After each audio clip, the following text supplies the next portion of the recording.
नमस्कार प्रेक्षकांनो, स्वर्ग मराठी या चॅनलवर तुमचे मनपूर्वक स्वागत. स्टार प्रवाह मालिका मन धागा धागा जोडते नवाच्या आजच्या भागामध्ये खूप जबरदस्त ट्विस्ट येणार आहे.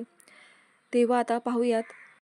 सुखदा ही सार्थकचा हात हातामध्ये घेते आणि त्याला म्हणत असते की जर आईबाबांचं भीती ही खरी ठरली तर उद्या जर आनंदी तुझ्या समोर आली तर काय. आता इतकं बोलल्यानंतर सुखदाचं बोलणं ऐकून इकडे आनंदीबद्दल आता सार्थक विचारच करायला लागतो. त्यालाही कळत नाही की सुखदाच्या या वाक्यावर मी काय उत्तर देऊ आणि दोघं एकमेकांकडेच पाहायला लागतात. पुढे आता तर दुसरीकडे आता आनंदीला डिस्चार्ज मिळालेला असतो आणि तेव्हा आता रिक्षामध्ये बसून मालती, अण्णा आणि मनोज ही तिघही तिला रिक्षामध्ये घेऊन घरी घेऊन आलेले असतात. तेव्हा ते तिघही रिक्षामधून उतरतात आणि घरामध्ये येत असतात. तेव्हा लीना हे सगळं लांबून बघत असते. लगेचच ती दरवाजाच्या पुढे होत येते आणि लगेचच आता म्हणत असते.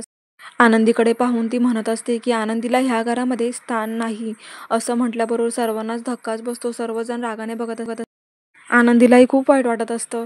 तेव्हा आता लीना म्हणते जर तुम्हाला सर्वांना असं वाटत असेल की आनंदी ह्या घरामध्ये यावी तर मग मी ह्या घरामध्ये राहणार नाही.